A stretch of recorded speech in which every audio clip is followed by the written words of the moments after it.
o'clock. Why don't we go ahead and get started? Cami, you feeling ready for us to start? I'm ready. I'm ready to talk compliance. Great.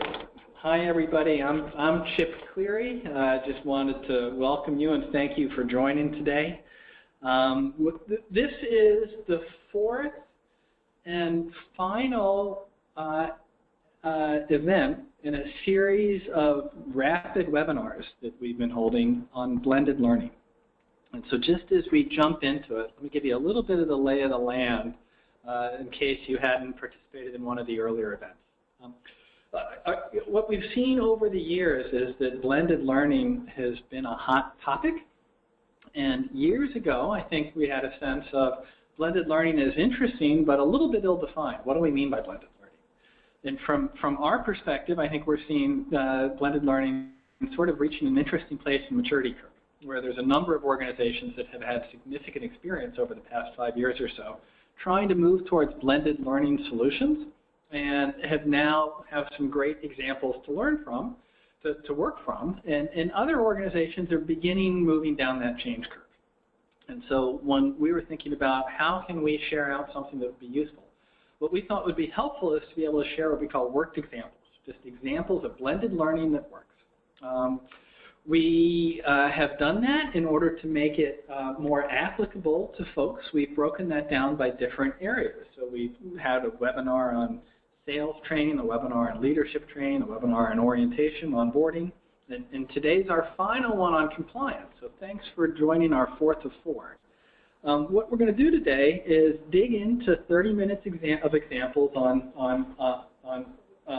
compliance learning and how to bring ideas from blended learning that have been proven out by worked examples from various clients and other sources.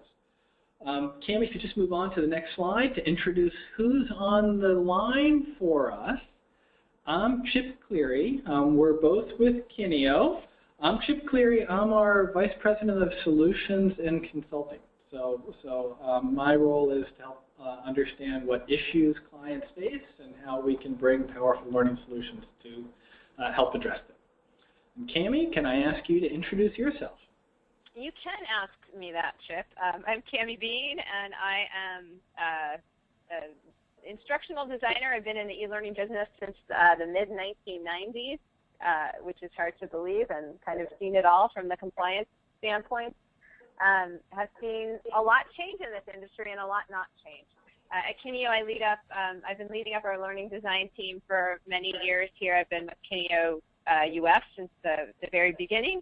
And I'm now involved in a lot of business development opportunities. So I talk to a lot of clients and hear a lot of problems and challenges that people are facing. And I've been deeply involved in a lot of the design of the projects that we're going to share today. So excited to be here today, and thanks for joining us. And we won't keep you too much longer with the intro stuff because you guys want to cut to the chase and get into it. But Chip, we talked just about who Kineo is and what we do. We have a wide range of experience across a number of solution areas, including e-learning, LMSs, blending. We do consulting. We create campaigns. We are a global company, so we have locations throughout the world with over 200 employees around the country, around the world. So we're excited to be here with you today. We have created a series of blended guides that these webinars have been partnered with. So we're not just rehashing the guides. Today, we're doing the worked examples approach, as Chip mentioned. You can download those guides and read in more detail. Those are all based on interviews that we did with many of our clients and partners, so real business insights from real business leaders. So we encourage you to go check those out if you haven't. And the whole webinar series has been recorded. Sabrina's recording this today, and we post those, and they're available on our website if you missed something and want to check into them as well. So we're going to start with a poll. Great. Yeah, thanks. And so if you just think about your organization today and your current compliance learning offering, different offerings have different areas of focus. Now we're going to ask you to just pick one. Clearly you'll have bits and pieces of each of these, so what's primary for you? So if you think about the effort, the business outcome you've been seeking from your compliance learning today, has it been boy, let's make sure we have an offering so that we can point to it in case we get into trouble, so more or less defensibility. Has it been, well, we know actually what compliance issues we face, and so let's make sure our staff is able to avoid being non-compliant. And typically we'll do that by having an offering that we target to staff as they come on board or move into new roles. Or is it that we're in a pretty dynamic environment and our compliance risks change all the time, and really the challenge we face and the focus of our effort has been on how to address new and emerging risks and make sure that our staff across roles are able to handle those as they crop up. So let's ask you to pick just one of these and give you a few seconds to be able to make your choices here, and then see where we stand with where people are today. So the numbers are coming in now. We'll give you a few more seconds. This is where the Jeopardy music plays. Do, do, do, do, do. Okay, let's give 5 more seconds, and then we can wrap it up. 4, 3, 2, great. Okay, and Sabrina, can you close the poll at this point? Great. Okay, so this says that by far most people have put themselves in the box of primary focus of the offering today is defensibility. Just making sure we have an offering so that if we get in trouble, we can say we did our part to try to avoid that happening. This is the classic box ticking behavior, right? We just need to CYA. And interestingly, the next highest is changing behavior across staff to address new and emerging risks. So just as other parts of business are dynamic, so too are compliance risk. And then finally, the lowest one is we have a primary focus is making sure that we eliminate compliance issues through addressing risks that we've known about for a long time. Great, interesting. Okay, well, why don't we move ahead? And that's me.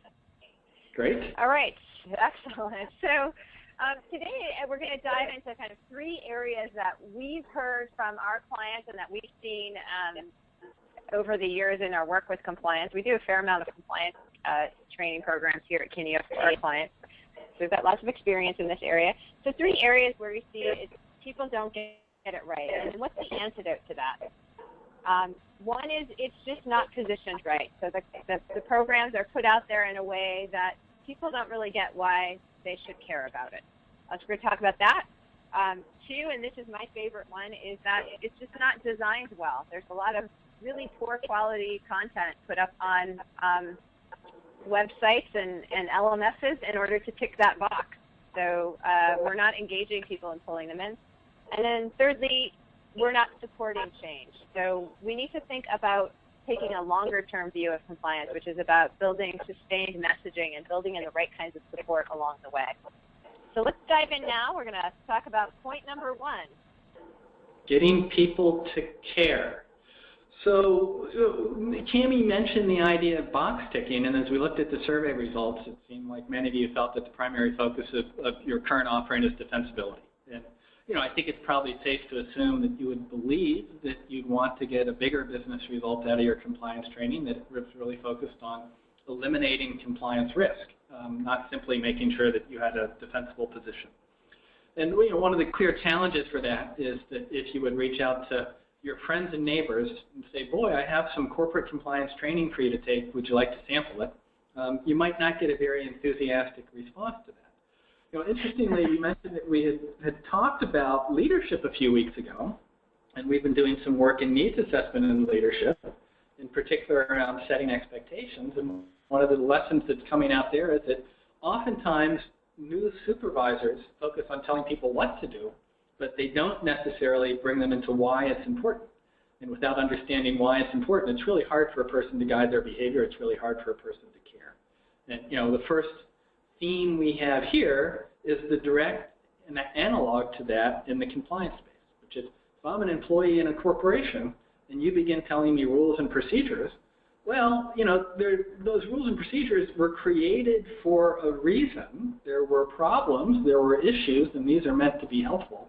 But without understanding the why and the reasons, it's hard to get me to buy into just the what's of what I'm supposed to achieve. There's often a human story that has real consequences. So let's look at some examples of how taking that insight can play out into solutions. Yeah, so compliance compliance rules and regulations, as Chip said, are usually in place. There's a reason, right? We put a regulation in place for some reason, and usually it's to support and protect people. So it could be your customers, it could be the employees within the organization, but there's often a real human face to those rules and regulations. And if you can lead off an e-learning program or any kind of a blended experience, we're showing some examples of e-learning along the way, but this really applies to any blend, is putting that human face to it. So here, this was a compliance course on, I think it was UDAP, and understanding why, which is a unfair, deceptive practices in banking regulation. And why that policy is in place is actually to protect people who are just like you, your mother, your sister, your brother.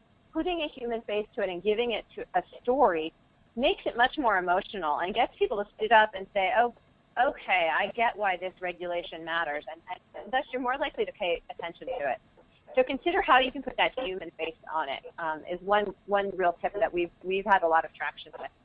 Secondly, is focusing on what we call the gray areas. So compliance. Hey Chip, can you mute? There's some background noise. I think that would help. Sure. Is focusing on those gray areas, and often in a compliance situation, there's maybe it's sexual harassment or behavior in the workplace, and there's a lot of fine lines here. There's a lot of gray zones where people don't always know exactly how to navigate. This is an example from a behavior in the workplace program, and we set up a simple scenario at the beginning of this program. And it's a story of Screaming Ruth. And Screaming Ruth is a busy manager, and as the story unfolds, this is all just done with text and graphics. The story unfolds, and Ruth, Screaming Ruth has trouble with this poor guy, Bobby, this employee. And over time, it starts to escalate, and she loses it, and somebody calls HR, and then Ruth threatens retaliation. And there's all this, it's complicated and messy, which is just like life is. And so as we go through this program and this experience, we start delving into some of those gray areas.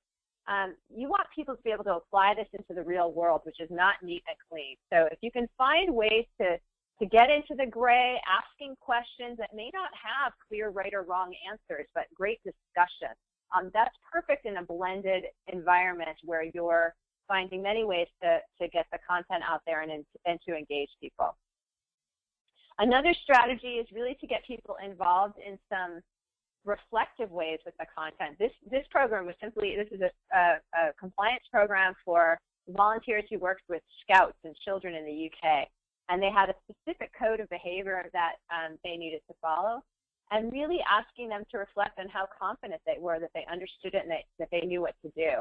And this comes up numerous times in this program, and you ask them to self-reflect and see how they were compared to where they were at the beginning. And this can really pull that in and help elevate the question of why and get people understanding how it matters in a real personal way. So the whole acronym, what's in it for me, with them, we want to always be coming back to that with compliance as much as possible, giving it a human face and keeping that focus there on why.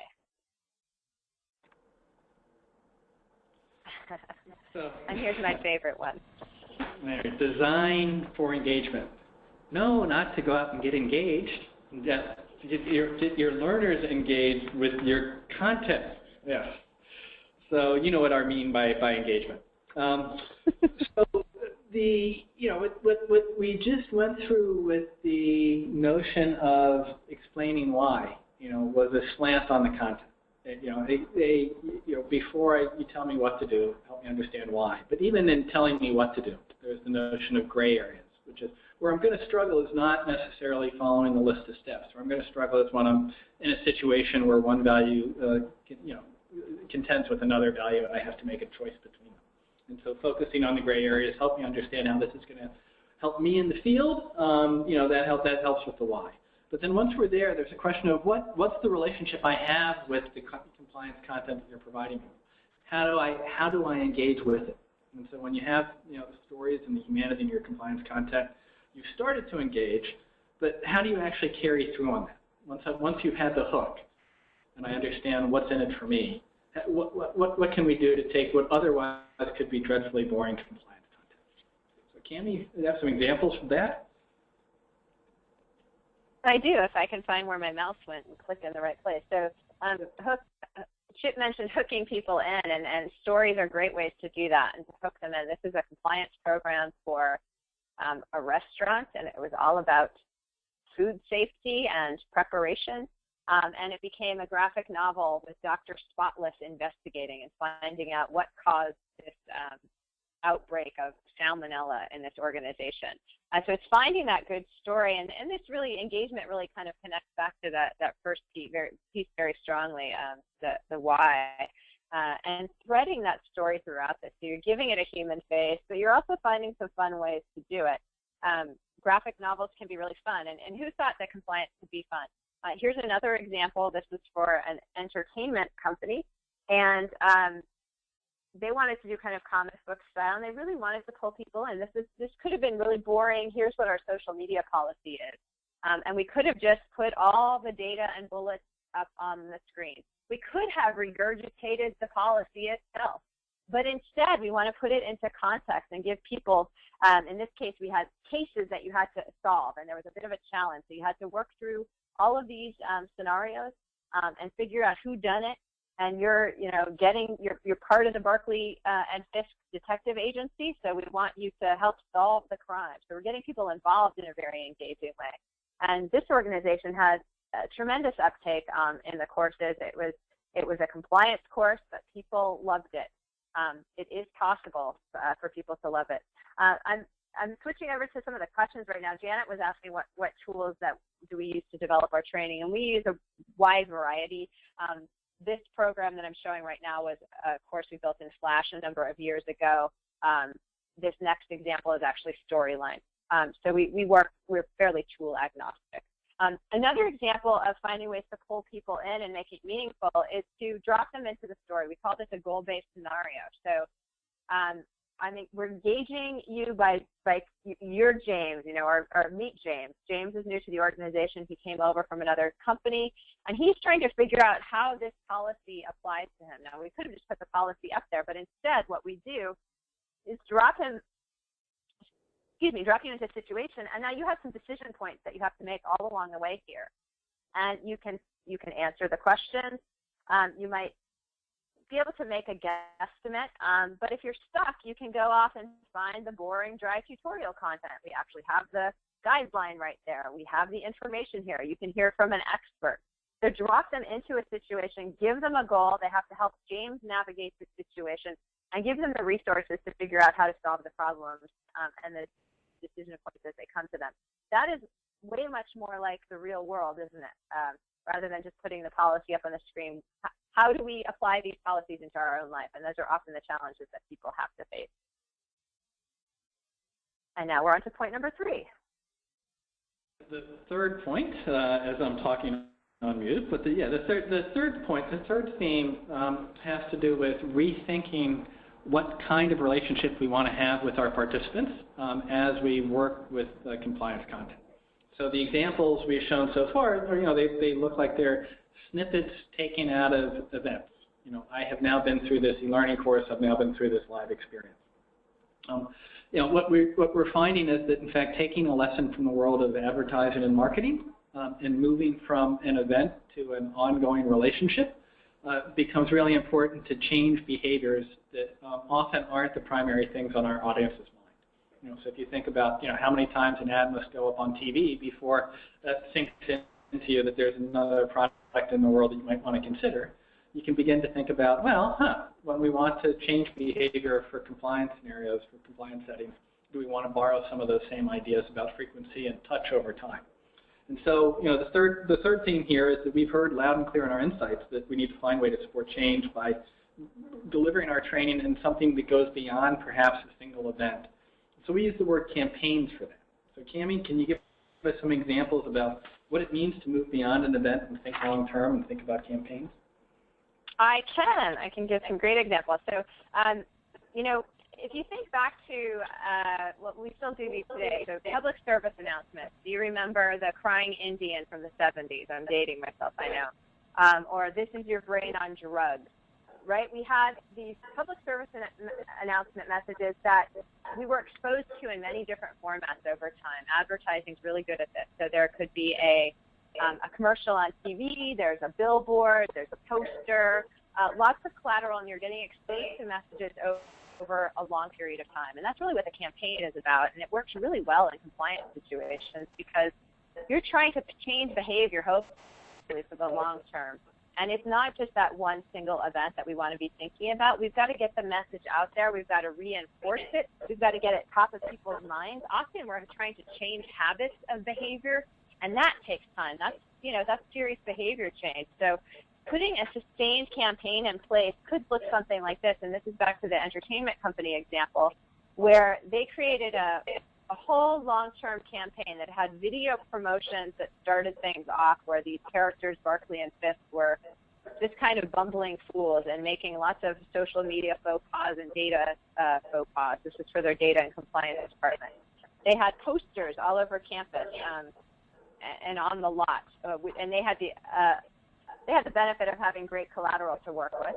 They created catchy jingles. They handed out chocolates on campus with QR codes that would take you off to a specific video that was a teaser for the e-learning program. They took over cafeteria menus and named, the menu for the day with all compliance content-related things. They had competitions, tip sheets, and of course they had e-learning.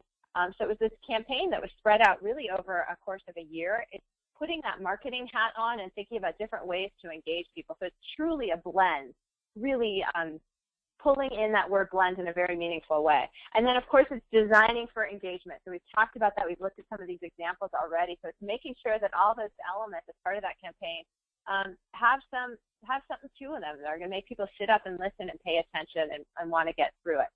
And then ultimately, you've got to embed for results. You've got to ask people for change. You've got to keep the messages coming, and you've got to track and evaluate how you're doing. And they thought, what they were hoping their goals were with this program was to have more people calling the compliance team for training, this happened, what do I do? And they saw a huge uptake in the number of calls they were getting, and to them it was big success and very much worth it. We worked in partnership with that. We were working with a change management consultant within their organization, and I think that's really key too, is to be thinking about compliance programs more than training. It's change management. You're often trying to change behaviors over a long period of time. Ultimately, you want to reduce this kind of a defect, or you want to make sure that culturally you're getting across to people and changing the mindset on an ethical area. You've got to be in it for the long haul, for sure. So try to get that campaign mindset on. And so the aspects of sustaining in campaigns we've just been talking about are really thinking about an individual inside your organization who you're trying to help be able to be effectively compliant over time. And that's one aspect of making sure that a compliance learning offering drives the business results we're after. There's a different question of, well, what happens when actually somebody successfully notices something is not right and tries to take action on it? Where are they going to go, and how is that going to get routed through your organization? And here's some data that says, first of all, 40% of employees say that they've never met their CEO in person. So it's not necessarily the case that when somebody sees something going wrong, we're going to feel real comfortable going to the top of the house to be able to raise an issue. In fact, 2/3 of allegations of misconduct, according to the Conference Executive Board, are received by frontline leaders. So that means that those frontline leaders, if you actually want to be able to take action on compliance issues, need to have an understanding of how to behave when they receive an allegation, or when they see something wrong. Problem is, only a little bit north of half of frontline managers feel comfortable actually addressing employee concerns. So we have on the one hand, boy, even if we get to the point where we can spot problems, those problems are going to frontline managers. Well, the frontline managers may not handle the next step right. So Cam, if you just move to the next slide.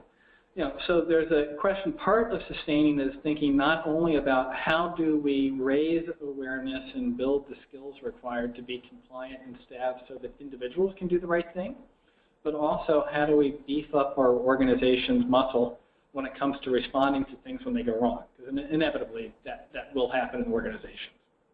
And the answer here is pretty simple, which is when we think about compliance solutions, think about them in those two levels. What are we doing to help individuals understand why wrong behaviors are wrong, which behaviors are correct, which behaviors are preferred, but also think about how do we beef up the muscle to how to respond when things don't go wrong.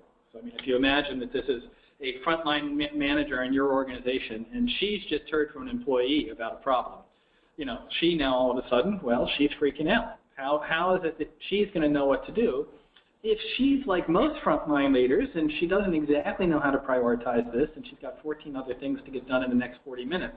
You know, there's a risk that she's going to minimize it or try to push it aside. And so thinking about how can we give her the skills that are required is an important part of helping a compliance solution drive business results and be sustainable. Yeah, great. So just to recap where we've been, and then we'll hopefully be able to grab a few questions because there are some good ones in the chat. Is thinking about compliance with a new lens. So it doesn't have to be boring, you know, gouge your eyes out, boring content. And we don't want to just subject people to reading the policy and putting that up on a screen or having a classroom teacher in the front of a classroom just reading the policy out loud. We want to make it, we want to position it right. So we want to get people to care. We need to think about designing for engagement, and that can be done in many ways. Scenarios are a great way to do it. We're starting to explore those gray zones. You're helping people see that human face of it. And then thinking about the long term. So we want to support and sustain change. We need to build in that kind of messaging throughout, making sure that we're not just, it's not good ethics at the top of the organization, but it's trickling down all the way through. And that you're supporting those frontline managers in a meaningful way so that they're able to handle those situations and support their employees as they're going through that. Thank you so much today for joining us. We do have a bunch of questions. I'll try to go through a few of them right now. And one of the things I'm really seeing, I think people are really responding in the comments to this idea of a blend and talking about campaigns. But the reality is often we just don't have time. We only have 3 weeks. We have 3 weeks and everyone has to go through this. And it could be you're at a financial institution and, you know, something happened and now the regulators are saying everyone has to go through this in a short time frame. So you're going to have to understand what the design constraints are and the constraints that you have. You have a good sense of those. This doesn't have to cost a lot to think about blends in a different way or a campaign. It could be a blend, you know, a campaign in 3 weeks. You're just thinking about hitting multiple channels. So, you know, marketers do that really well. So it's finding multiple channels to get the message out. That could be email blast. It could be on your social networking site. It could be posters. You know, you might not have time to do a full billboard design, not that you have a billboard, but think about what are the tools that you have available to you and how can you make creative use of them. And that can maybe give you some ideas for opening it up. And I'd add one thought to that, which is there are a number of questions that are about how can we do this on relatively short development timeframes, and you know, I think the one insight to that is the first time you do something, it takes a lot more thought than the second time. It takes a lot more thought than the 10th time. So, you know, I know that when we worked on some of these examples with our clients, you know, there's some sweat and some angst and some blood and some sweat and some tears to get the first one out. Once you have something that's so I wouldn't necessarily try to introduce this in a case where you're really suffering constraints, but instead this may be something that you take on as an innovation project the first time and then try to copy it the second time. And then when you're into the third time, it's something you can try to execute using the existing templates you developed through your first couple times. So, you know, the notion of design models and design templates can help accelerate once it's part of your DNA and part of your, you know, the way you work. Yeah, for sure. I know that some people struggle with organizations that have time requirements, right? So if it's an e-learning course and people have to be, you have to sit through 2 hours of this and every screen is timed. You know, I guess that goes back to our polling question up front. Is your main goal in your organization defensibility, and you really have to tick that box? I think sometimes it's okay to admit that it is, and just to be honest and upfront about that. So your hands might be a little bit tied if that's the main the main goal. And I can't change that for your organization, unfortunately. I wish I could. Chip, do you have a viewpoint on that? I mean, we talked about that a little bit when we were setting up for this. Yeah, I absolutely agree. I think there's I mean, there are cases where, in fact, the challenge is that we must make sure that we have ticked the box and have the defensibility, and the business impact isn't there to try to go further. So why would you? And so I entirely agree with, I just echo what you said, Kim. Now, just looking at the time, I think we need to be a little respectful of folks' time, because we asked for 30 minutes, and we're a little bit north of that right now. There's more questions, so thanks for the questions. We're not going to be able to get to all of them. I'll touch on one, which is, will you be sending copies of the slides or a link to the recorded webinar? And the answer is, yep, we will. So you can look forward to that. There's also a question I think Cami addressed earlier about slides and the recording to the previous webinars are up and available as well. So thanks very much for taking the 30 minutes. We hope you found it helpful and productive. Yeah, great. Have a wonderful afternoon. Enjoy the weather wherever you are, and thanks for joining us today.